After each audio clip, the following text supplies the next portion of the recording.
सकाळचे 7 वाजले होते. पुण्यातील एका शांत सोसायटीत असलेल्या कुलकर्णी कुटुंबाच्या घरात मात्र आज नेहमीसारखी निवांत सकाळ नव्हती. स्वयंपाकघरात गॅसवर चहा उकळत होता. डब्यांसाठी भाजी तयार होत होती. पण या सगळ्या कामांमध्ये रमणारी सायली आज प्रचंड अस्वस्थ होती. तिच्या 4 वर्षाच्या मुलीला अन्वीला रात्रीपासून ताप आला होता. रात्रभर तिने तिच्या कपाळावर थंड पाण्याच्या पट्ट्या ठेवल्या, औषध दिलं, अंग चोळलं. कधी तिला कुशीत घेऊन झोपवण्याचा प्रयत्न केला, तर कधी स्वतःच्या डोळ्यातली झोप पुसत तिच्या श्वासांवर लक्ष ठेवत बसली. आई झाल्यावर मुलांचं एखादं छोटंसं दुखणं सुद्धा आईच्या मनाला अस्वस्थ करतं. आणि सायली तर स्वभावाने खूपच हळवी होती.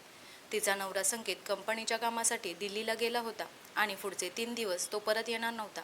अशातच आज तिच्या ऑफिसमध्ये एका मोठ्या प्रोजेक्टचं सादरीकरण होतं. गेल्या 3 महिन्यांपासून ती या कामासाठी रात्रंदिवस मेहनत घेत होती.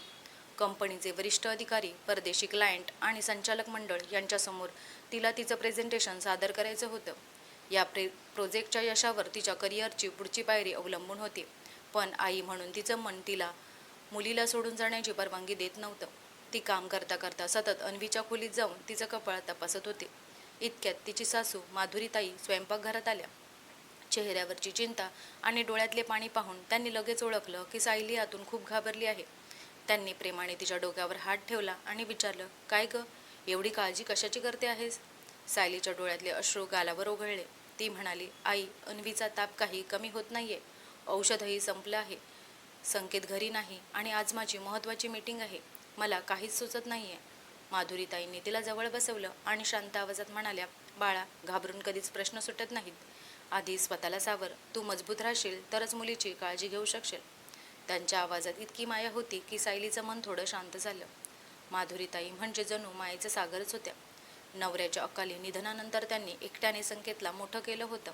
संकटांना सामोरं जाणं, परिस्थितीशी 2 हात करणं आणि कोणत्याही प्रसंगात धैर्य न सोडणं हे त्यांनी आयुष्यभर शिकलेलं होतं. मुलाच्या लग्नानंतर त्यांनी सायलीला सून म्हणून नव्हे तर मुलगी म्हणूनच स्वीकारलं होतं. सायलीला स्वयंपाकापासून घरातील व्यवहारांपर्यंत अनेक गोष्टी शिकवताना त्यांनी कधीही तिला कमीपणाची जाणीव होऊ दिली नव्हती. उलट तिच्या करिअरला प्रोत्साहन दिलं, तिच्या यशात आनंद मानला आणि ती ऑफिसला गेल्यावर अन्वीची जबाबदारी आनंदाने स्वीकारली. अन्वी ही आपल्या आजीशिवाय राहू शकत नव्हती. आजीसोबत गोष्टी ऐकणं, चित्र काढणं, गाणी म्हणणं, झोपताना तिच्या कुशीत शिरणं हा तिचा रोजचा क्रम होता. माधुरीताईंनी अन्वीचा ताप तपासला आणि लगेच ठरवलं की तिला डॉक्टरांकडे नेणं गरजेचं आहे. पण त्याचवेळी त्यांनी सायलीकडे पाहिलं आणि ठामपणे म्हणाल्या, तू तयार हो, मी अन्वीला घेऊन डॉक्टरांकडे जाते. हे ऐकताच सायली दचकली. नाही आई, मी माझ्या मुलीला अशा अवस्थेत कसं सोडू? मी ऑफिसमध्ये फोन करून सांगते की मला यायचं नाही. पण माधुरीताईंनी हसत तिचा हात हातात घेतला. बाळा, आई म्हणून तुझं प्रेम मला समजतं, पण लक्षात ठेव, स्त्रीच्या आयुष्यात अनेक भूमिका असतात. तू आई आहेस, पत्नी आहेस, सून आहेस, पण तू स्वतःचं अस्तित्व असलेली एक कर्तृत्ववान स्त्रीसुद्धा आहेस. तू इतकी मेहनत केली आहेस, तुझ्या जागी तुझं काम दुसरं कोणी करू शकणार नाही. अन्वीची काळजी मी घेईन, माझ्यावर विश्वास ठेव. सायली काही बोलणार इतक्यात माधुरीताई खोट्या खोट्या रागाने म्हणाल्या, आणि हा माझा आदेश आहे. सासू म्हणून नाही तर आई म्हणून सांगते. तू ऑफिसला जाणार म्हणजे जाणार. त्यांचा तो प्रेमळ हट्ट पाहून सायलीच्या चेहऱ्यावर हलकंसं हसू उमटलं. तिने अन्वीला प्रेमाने जवळ घेतलं, तिच्या कपाळावर चुंबन घेतलं आणि म्हणाली, आई, माझ्या मुलीची काळजी तुमच्यापेक्षा चांगली कोण घेणार? थोड्या वेळाने तिने माधुरीताई आणि अन्वीला क्लिनिकमध्ये सोडलं आणि मनावर दगड ठेवून ऑफिसकडे निघाली. गाडी चालवत असतानाही तिच्या मनात विचारांचं वादळ सुरू होतं. ऑफिसमध्ये पोहोचल्यावर सर्व सहकारी तयारीत होते, पण सायलीचा जीव मात्र क्लिनिकमध्ये अडकला होता. ती वारंवार फोनकडे पाहत होती. थोड्याच वेळात माधुरीताईंचा फोन आला. डॉक्टर आले आहेत, ताप व्हायरल आहे, काळजीचं काही कारण नाही. अन्वी आता झोपली आहे, तू निर्धास्त होऊन तुझं काम कर. एवढं ऐकताच सायलीच्या मनावर मोठा भार हलका झाला. तिने मन एकाग्र केलं आणि आत्मविश्वासाने प्रेझेंटेशन सादर केलं. तिच्या कामाचं इतकं कौतुक झालं की कंपनीच्या संचालकांनी तिला पुढच्या प्रोजेक्टचं नेतृत्व देण्याची घोषणा केली. तिचे बॉस हसत म्हणाले, सायली, छोट्या मुलीसोबत एवढं परफेक्ट काम कसं करतेस? सायलीच्या चेहऱ्यावर अभिमानाने हसू आलं. ती म्हणाली, सर, प्रत्येक यशस्वी स्त्रीच्या मागे तिच्यावर विश्वास ठेवणारी माणसं असतात. माझ्या मागे माझी आई उभी आहे. फरक इतकाच की ती मला जन्म देणारी नाही, पण तिची माया मला आईपेक्षाही जास्त आधार देते. हे ऐकून सर्वांनी टाळ्या वाजवल्या. प्रेझेंटेशन संपताच सायली धावत क्लिनिकमध्ये पोचली. माधुरीताई बाकावर बसल्या होत्या आणि अन्वी त्यांच्या मांडीवर शांत झोपली होती. सायलीला पाहताच त्यांनी पहिला प्रश्न विचारला, कसं झालं प्रेझेंटेशन? सायली आश्चर्याने त्यांच्याकडे पाहत राहिली.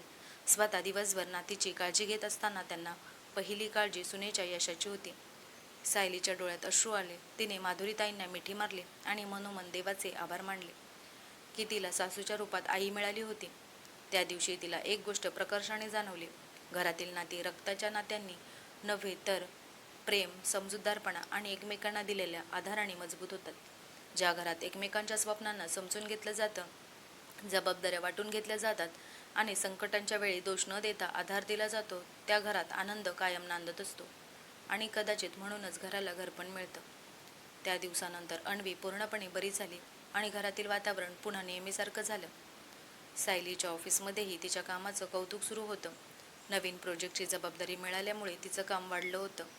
पण तिच्या मनात आता पूर्वीसारखी भीती नव्हती, कारण घरात माधुरीताई होत्या, ज्या प्रत्येक वेळी तिच्या पाठीशी खंबीरपणे उभ्या राहायच्या. खरं तर सासू-सुनेचं नातं हे लोकांच्या बोलण्यात जितकं कठीण दाखवलं जातं, तितकं ते प्रत्यक्षात नसतं, हे सायलीला रोज नव्याने जाणवत होतं. लग्नाच्या सुरुवातीला तीही अनेक गोष्टींबद्दल साशंक होती. सासरी जुळवून घेता येईल का? घरातील लोक कसे असतील? स्वतःचं करिअर सांभाळता येईल का?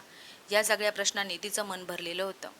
पण माधुरीताईंनी तिला पहिल्या दिवसापासून एकच गोष्ट सांगितली होती, मुलगी संसार हा कोणाच्याही एकट्याचा नसतो, तो सगळ्यांनी मिळून उभा करायचा असतो. त्या शब्दांचा अर्थ तिला आता हळूहळू समजत होता. एक रविवारचा दिवस होता. संकेत दिल्लीहून परत आला होता आणि घरात पुन्हा चैतन्य आलं होतं. अन्वी तिच्या बाबांसोबत खेळण्यात रमली होती. माधुरीताई देवघरात पूजा करत होत्या आणि सायली स्वयंपाकघरात दुपारच्या जेवणाची तयारी करत होती. इतक्यात तिच्या मोबाईलवर ऑफिसमधून फोन आला. दुसऱ्या दिवशी मुंबईमध्ये कंपनीच्या महत्त्वाच्या क्लायंटसोबत बैठक होती आणि त्या बैठकीसाठी सायलीची उपस्थिती अत्यावश्यक होती. 2 दिवसांचा दौरा होता. फोन ठेवल्यानंतर सायलीच्या चेहऱ्यावर पुन्हा चिंता दिसू लागली. अन्वी अजून लहान होती. तिला सोडून 2 दिवस बाहेर राहायचं म्हणजे तिच्यासाठी खूप मोठं आव्हान होतं. संकेतने तिचा चेहरा पाहून विचारलं, काय झालं? तिने सगळी माहिती सांगितली. संकेत म्हणाला, जर तुला अवघड वाटत असेल तर नको जाऊस. पण त्याचवेळी माधुरीताई बाहेर आल्या आणि म्हणाल्या, का नाही जाणार ती? एवढ्या मेहनतीने काम करते. तिच्या प्रगतीच्या आड घर कधीच येऊ नये. सायली म्हणाली, आई, अन्वीला माझी सवय आहे. 2 दिवस ती कशी राहील? माधुरीताई हसल्या आणि म्हणाल्या, जशी ती आत्तापर्यंत राहिली तशीच राहील आणि मी आहे ना तिच्यासाठी. तू फक्त निश्चिंत मनाने तुझं काम कर. पण सायलीचं मन काही तयार होत नव्हतं. रात्री झोपतानाही ती अन्वीच्या शेजारी बसून तिच्याकडे पाहत राहिली. आई झाल्यानंतर प्रत्येक स्त्रीचं जग तिच्या मुलांभोवती फिरायला लागतं. स्वतःच्या इच्छा, स्वप्न, करिअर सगळं दुय्यम वाटायला लागतं. पण त्या रात्री माधुरीताई तिच्या खोलीत आल्या आणि शांतपणे म्हणाल्या, सायली, एक गोष्ट सांगू? संकेत लहान होता तेव्हा मीही नोकरी करायचे. सकाळी शाळेत जाऊन दिवसभर शिकवायचे आणि घरी येऊन संसार सांभाळायचे.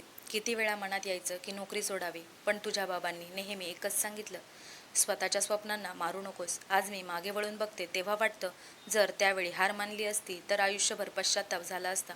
मुलांवर प्रेम करणं आणि स्वतःचं अस्तित्व जपणं या 2 वेगळ्या गोष्टी आहेत. त्यात संघर्ष नाही, फक्त समतोल साधावा लागतो. त्यांच्या या शब्दांनी सायलीच्या मनात एक वेगळीच ताकद निर्माण झाली. दुसऱ्या दिवशी सकाळी ती मुंबईला जाण्यासाठी निघाली. अन्वीला मिठी मारताना तिचे डोळे भरून आले होते. पण माधुरीताईंनी हसत तिला निरोप दिला, जा आणि काळजी करू नकोस. इकडचं सगळं माझ्यावर सोड. मुंबईला पोहोचल्यावर सायलीने दर 2 तासांनी फोन केला. प्रत्येक वेळी तिला अन्वीचा हसरा आवाज ऐकू यायचा. कधी ती आजीसोबत गोष्ट ऐकत असे, कधी रंगवलेल्या चित्रांचा व्हिडिओ पाठवत असे, तर कधी आजीने केलेल्या शिऱ्याचा आस्वाद घेताना आनंदाने नाचत असे. 2 दिवस कसे गेले ते सायलीलाही कळलं नाही. बैठकीत तिच्या कल्पनांचं खूप कौतुक झालं. कंपनीने नवीन शाखेच्या प्रोजेक्टसाठी तिची निवड केली. परतीच्या प्रवासात ती खूप आनंदी होती, पण त्याहून जास्त उत्सुक होती अन्वीला आणि माधुरीताईंना भेटण्यासाठी. घरी पोचताच अन्वी धावत आली आणि तिच्या गळ्यात पडली. आई, मी आणि आजीने खूप मजा केली. तिच्या चेहऱ्यावरचं हास्य पाहून सायलीच्या डोळ्यात आनंदाश्रू आले. तिने माधुरीताईंकडे पाहिलं. त्या शांतपणे हसत होत्या. सायली म्हणाली, आई, खरंच तुम्ही नसता तर मी कधीच इतक्या निर्धास्तपणे काम करू शकले नसते. माधुरीताई प्रेमाने म्हणाल्या, अगं वेडे, घर म्हणजे फक्त 4 भिंती नसतात. घर म्हणजे एकमेकांचा आधार. आज तुला माझी गरज आहे, उद्या मला तुझी गरज पडेल. नात्यांमध्ये हिशेब नसतात, फक्त साथ असते. त्या रात्री जेवताना संकेत अचानक म्हणाला, आई, खरंच तुझ्यासारखी आई आणि सासू प्रत्येक घरात असायला हवी. माधुरीताई हसल्या आणि म्हणाल्या, आणि प्रत्येक घरात तुमच्यासारखी समजूतदार मुलंही असायला हवीत. एकट्या माणसाने संसार होत नाही, सगळ्यांनी मिळूनच तो फुलतो. त्यांच्या त्या शब्दांवर सगळ्यांच्या चेहऱ्यावर समाधानाचं हास्य उमटलं. पण त्यांना माहीत नव्हतं की काही दिवसांनी त्यांच्या आयुष्यात अशी एक वेळ येणार होती जिथे या प्रेमाची आणि एकमेकांवरील विश्वासाची खरी परीक्षा होणार होती. आयुष्य नेहमी सारखंच राहत नाही. आनंदाचे दिवस जसे येतात तसेच अचानक काही प्रसंग असे समोर उभे राहतात की माणसाची खरी ताकद, त्याची माणुसकी आणि नात्यांमधील विश्वासाची परीक्षा सुरू होते. कुलकर्णी कुटुंबातही सगळं सुरळीत सुरू असताना अचानक अशाच एका अनपेक्षित वादळाची चाहूल लागली. सायली मुंबईच्या दौऱ्यावरून परत आल्यापासून जवळजवळ महिना उलटला होता. ऑफिसमधील नवीन प्रोजेक्ट जोमात सुरू होता. संकेतही त्याच्या कामात व्यस्त होता. अन्वीची शाळा, तिच्या छोट्या छोट्या गोष्टी, घरातील हास्य विनोद यामध्ये दिवस कसे जात होते ते कुणालाच कळत नव्हते. पण त्या दिवशी सकाळपासून माधुरीताई काहीशा थकलेल्या दिसत होत्या. नेहमी पहाटे उठून घरातल्या सगळ्यांसाठी चहा करणाऱ्या, देवपूजा करणाऱ्या आणि अन्वीसोबत खेळणाऱ्या माधुरीताई आज शांतपणे खुर्चीत बसून होत्या. सायलीने त्यांच्या चेहऱ्याकडे पाहिलं आणि तिला काहीतरी वेगळं जाणवलं. ती जवळ जाऊन म्हणाली, आई, तब्येत ठीक नाही का? माधुरीताई नेहमीप्रमाणे हसल्या आणि म्हणाल्या, काही नाही ग, थोडा थकवा जाणवतोय. वय झालंय ना आता. पण सायलीला समाधान झालं नाही. दुपारी जेवण झाल्यावर माधुरीताईंना अचानक चक्कर आली आणि त्या खाली बसल्या. सायली आणि संकेत दोघेही घाबरले. त्यांनी लगेच डॉक्टरांकडे नेलं. तपासण्या झाल्यानंतर डॉक्टरांनी काही दिवस आराम करण्याचा सल्ला दिला आणि रक्तदाब खूप वाढल्याचं सांगितलं. त्यातच काही आणखी तपासण्या करण्यास सांगितल्या. डॉक्टरांच्या केबिनमधून बाहेर पडताना संकेतच्या चेहऱ्यावर चिंता स्पष्ट दिसत होती. पण सायलीच्या मनात एक वेगळाच विचार सुरू होता. गेली अनेक वर्षे माधुरीताईंनी घराचा सगळा भार स्वतःच्या खांद्यावर घेतला होता. सगळ्यांची काळजी घेताना त्यांनी स्वतःच्या तब्येतीकडे कधीच लक्ष दिलं नव्हतं. आज मात्र परिस्थिती बदलली होती. आता त्यांना आधाराची गरज होती. घरी आल्यावर माधुरीताई नेहमीप्रमाणे स्वयंपाकघरात जाण्याचा प्रयत्न करू लागल्या. पण सायलीने त्यांचा हात धरला आणि प्रेमाने म्हणाली, आई, आता पुरे झालं. इतकी वर्ष तुम्ही आम्हा सगळ्यांसाठी धावत होतात. आता थोडा आराम करा. घराची काळजी मी घेईन. माधुरीताई हसून म्हणाल्या, तुला ऑफिस असतं, अन्वी असते, संसार असतो, सगळं एकटी कसं करशील? सायलीच्या डोळ्यात पाणी आलं. ती म्हणाली, आज मी जे काही आहे ते तुमच्यामुळे आहे. मला आईपेक्षा जास्त माया तुम्ही दिलीत. जेव्हा मला आधाराची गरज होती तेव्हा तुम्ही सावलीसारख्या उभ्या राहिलात. आता माझी वेळ आहे. त्या क्षणी माधुरीताईंच्या डोळ्यातही अश्रू आले. त्यांना त्यांच्या दिवंगत नवऱ्याची आठवण झाली. त्यांनी आयुष्यभर जपलेली माणसं आज त्यांच्यासाठी इतक्या प्रेमाने उभी होती याचं समाधान त्यांच्या चेहऱ्यावर दिसत होतं. पुढचे काही दिवस सायलीसाठी खूप धावपळीचे होते. सकाळी घरातील सगळी कामं, अन्वीला शाळेत पाठवणं, ऑफिसमधील जबाबदाऱ्या आणि त्याचबरोबर माधुरीताईंची औषधं, तपासण्या, त्यांचा आहार, त्यांची काळजी, हे सगळं ती हसत हसत करत होती. संकेतही शक्य तितकी मदत करत होता. पण सायलीने एक गोष्ट मात्र कधीच जाणवू दिली नाही की ती दमली आहे. रात्री सगळे झोपल्यानंतर ती शांतपणे माधुरीताईंच्या खोलीत जाऊन त्यांना पाणी देत असे, औषध दिलं का हे तपासत असे आणि मगच स्वतः झोपायला जात असे. एके रात्री माधुरीताई जाग्या होत्या. त्यांनी सायलीला जवळ बसवलं आणि म्हणाल्या, बाळा, तू एवढं सगळं करते आहेस, पण स्वतःची काळजी घेतेस ना? सायली हसली आणि म्हणाली, आई, हेच तर मी तुमच्याकडून शिकले आहे. प्रेम दिलं की ते परत प्रेमाच्या रूपानेच मिळतं. काही दिवसांनी तपासण्यांचे रिपोर्ट आले.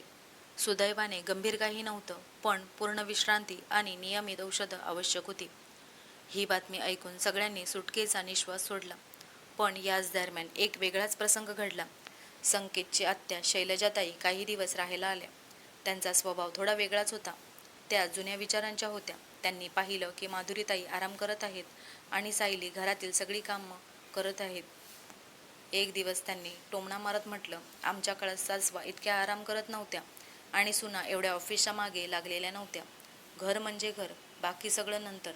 त्यांच्या त्या बोलण्याने सायली गप्प झाली. पण माधुरीताई मात्र शांत बसल्या नाहीत. त्या हळूच म्हणाल्या, शैलजा, काळ बदलला आहे आणि नात्यांचा अर्थही बदलायला हवा. सून ही घरातली नोकर नसते, ती घरातली मुलगी असते.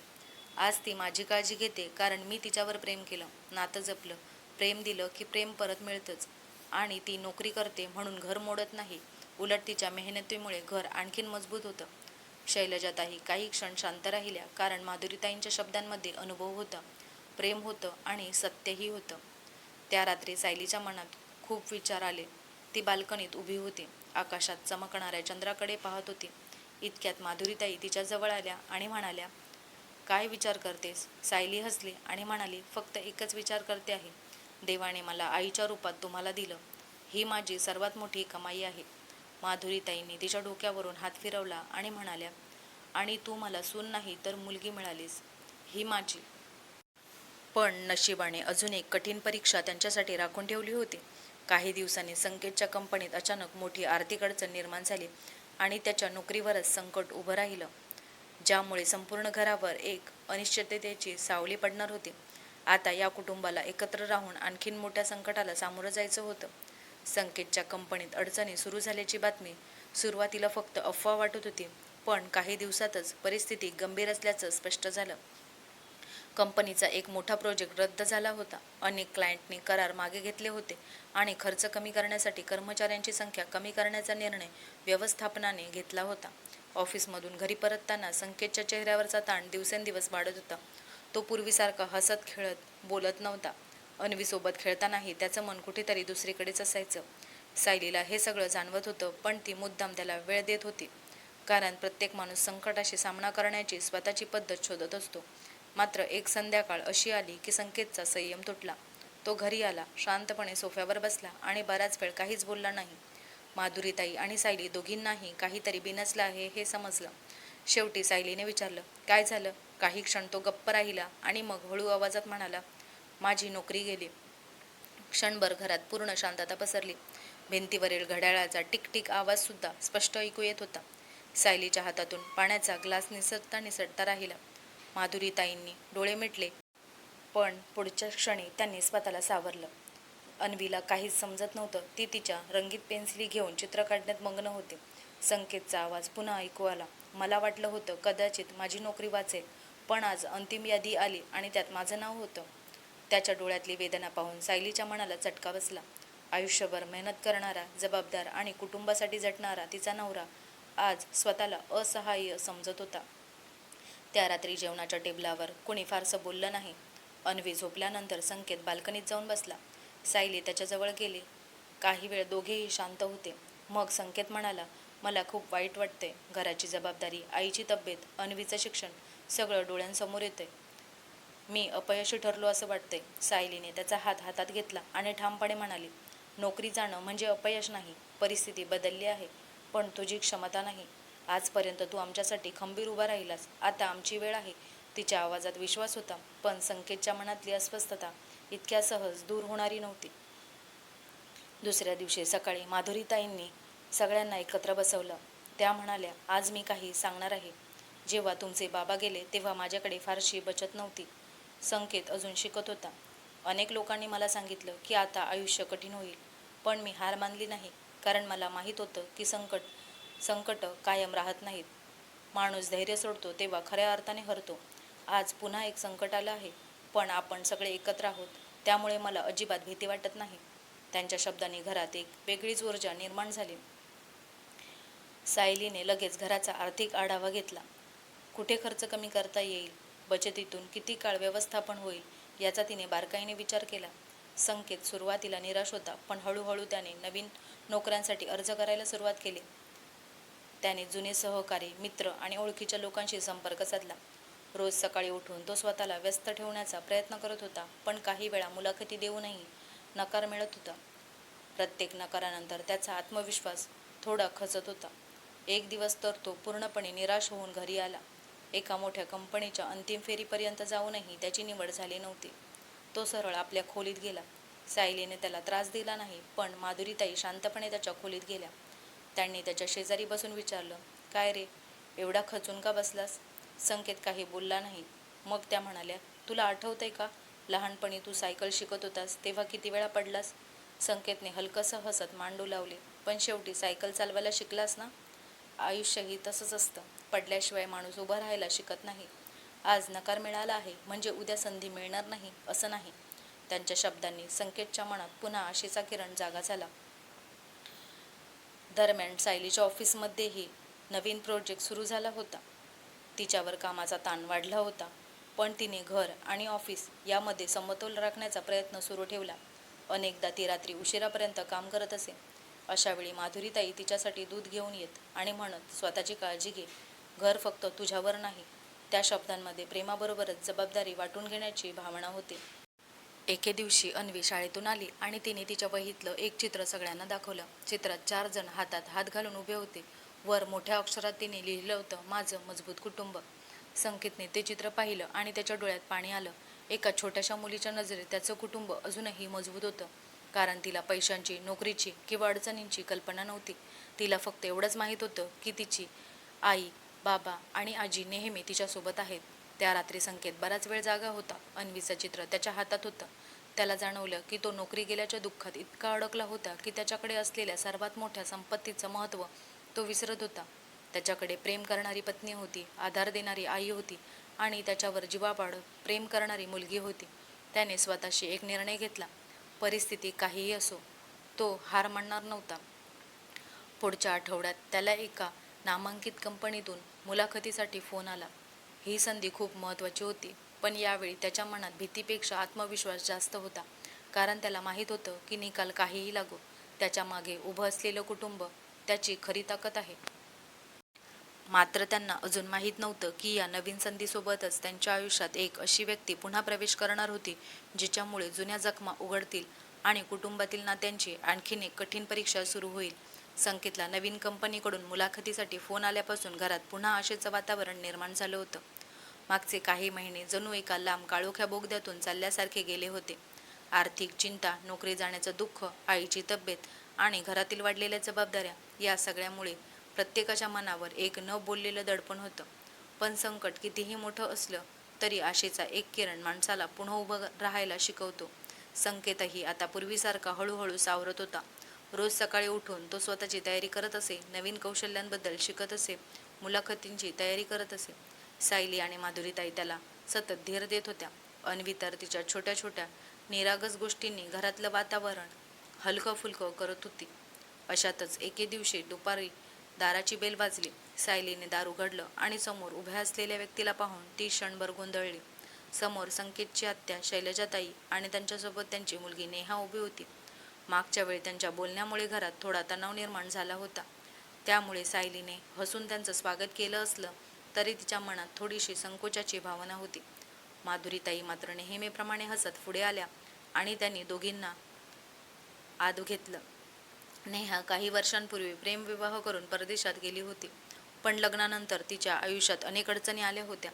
नवऱ्याशी पटत नसल्यामुळे ती भारतात परत आली होती आणि आता घटस्फोटाची प्रक्रिया सुरू होती. बाहेरून हसत असली तरी तिच्या चेहऱ्यावरचा थकवा आणि डोळ्यांतील वेदना सायलीच्या नजरेतून सुटली नाही. संध्याकाळी चहा घेताना शैलजाताईंनी सहज बोलताना म्हटलं, काळ कोणावर कधी कसा येईल सांगता येत नाही. माणूस कितीही मोठा झाला तरी संकट मागे लागतच असतात. माधुरीताईंनी त्यांच्याकडे पाहिलं पण काही बोलल्या नाहीत. रात्री जेवणानंतर नेहा एकटीच बाल्कनीत बसली होती. सायली पाणी घेऊन तिच्याजवळ गेली. काही वेळ शांततेत गेला आणि अचानक नेहाच्या डोळ्यातून अश्रू वाहू लागले. ती म्हणाली, वहिनी, आयुष्य इतकं बदलून जाईल असं कधी वाटलंच नव्हतं. मला वाटलं होतं की मी खूप सुखी राहीन, पण गेली 2 वर्षे मी फक्त तडजोड करत राहिले.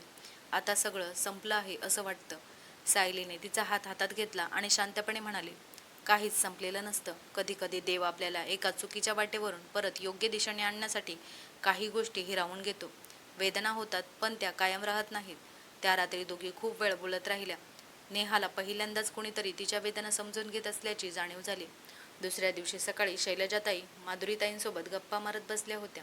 अचानक त्या म्हणाल्या, वहिनी, खरं सांगू, मागच्या वेळी मी सायलीबद्दल जे बोलले ते चुकीचं होतं.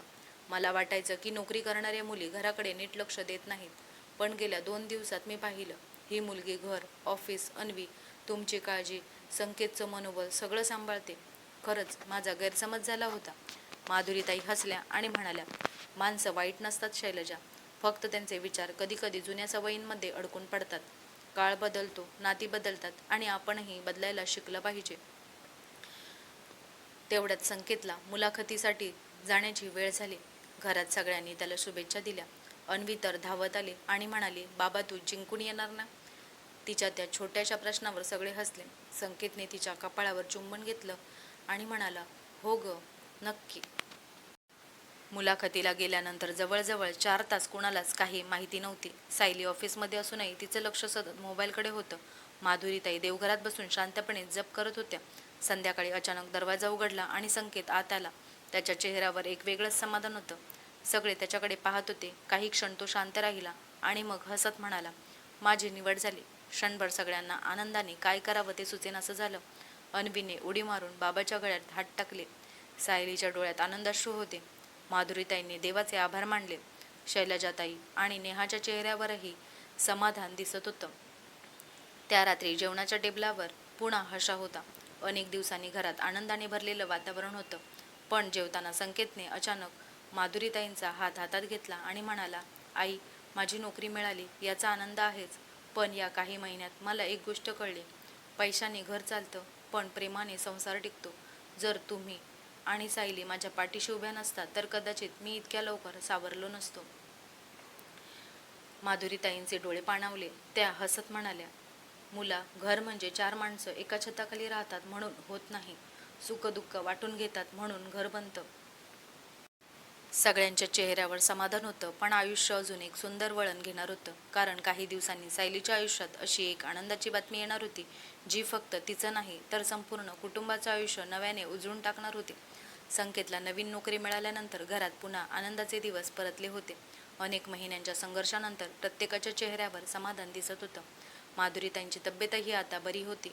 शैलजाताई आणि नेहा काही दिवस राहून परत गेल्या होत्या, पण जाताना त्यांच्या मनातही या घराबद्दल एक वेगळाच आदर निर्माण झाला होता. नेहा तर सायलीला मिठी मारत म्हणाली होती, वहिनी, नाती रक्ताने तयार होत नाहीत, ती माणुसकीने आणि प्रेमाने तयार होतात. हे मला तुमच्या घरात येऊन समजलं. दिवस शांतपणे पुढे जात होते. एका सकाळी मात्र सायलीला थोडा अशक्तपणा जाणवला. सुरुवातीला तिने कामाच्या ताणामुळे असेल असे समजून दुर्लक्ष केले, पण माधुरीताईंच्या अनुभवी नजरेतून ते सुटले नाहीत. त्यांनी प्रेमाने तिला डॉक्टरांकडे जाऊन तपासणी करण्यास सांगितले. संध्याकाळी रिपोर्ट पाहिल्यावर सायली काही क्षण शांतच राहिली. तिच्या डोळ्यात नकळत पाणी आलं. घरी येऊन तिने सगळ्यांना हॉलमध्ये बसवलं. संकेत, माधुरीताई आणि अन्वी तिच्याकडे उत्सुकतेने पाहत होते. सायलीने हसत संकेतच्या हातात रिपोर्ट दिला. काही क्षण तो रिपोर्टकडे पाहत राहिला आणि नंतर आनंदाने त्याच्या डोळ्यात अश्रू आले. तो हळूच म्हणाला, आई, आपण पुन्हा आजी होणार आहात. माधुरीताईंच्या डोळ्यात आनंदाश्रू आले. त्यांनी सायलीला मिठी मारली आणि म्हणाल्या, देवाने मला आयुष्यात खूप काही दिलं, पण ही बातमी म्हणजे त्याची सर्वात सुंदर भेट आहे. अन्वीला काही समजत नव्हतं. ती निरागसपणे विचारू लागली, आजी, माझ्यासाठी कोण येणार आहे? सगळे हसले. माधुरीताई तिला जवळ घेत म्हणाल्या, तुला खेळायला एक छोटासा मित्र किंवा मैत्रीण येणार आहे.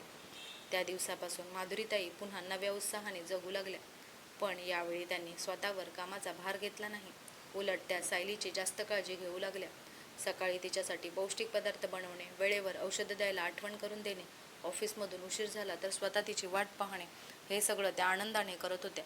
संकेतही आता पूर्वीपेक्षा जास्त जबाबदार झाला होता. तो घरी आल्यानंतर अन्वीसोबत वेळ घालवत असे, सायलीला घरकामात मदत करत असे आणि माधुरीताईंना आराम करण्यासाठी आग्रह करत असे. एके दिवशी सायलीने सहज विचारलं, आई, तुम्ही कधी स्वतःसाठी काही मागितलंच नाही? तुमचं एखादं स्वप्न नाही का? माधुरीताई काही क्षण शांत राहिल्या. मग हसून म्हणाल्या, माझी स्वप्न तुम्ही सगळेच आहात. तुमच्या चेहऱ्यावरचा आनंद पाहिला की मला सगळं मिळाल्यासारखं वाटतं. सायली त्यांच्या मांडीवर डोकं ठेवत म्हणाली, आई, मी खूप नशीबवान आहे. लग्नानंतर मला सासू नाही तर दुसरी आई मिळाली. माधुरीताईंनी तिच्या डोक्यावरून हात फिरवत प्रेमाने उत्तर दिलं, आणि मला सून नाही तर मुलगी मिळाली. काळ पुढे सरकत होता. काही महिन्यांनी सायलीने एका गोंडस मुलाला जन्म दिला. संपूर्ण घरात आनंदोत्सवाचं वातावरण होतं. हॉस्पिटलमध्ये छोट्याशा बाळाला हातात घेताना माधुरीताईंच्या डोळ्यात समाधान दाटून आलं. त्यांना त्यांच्या दिवंगत पतीची आठवण आली.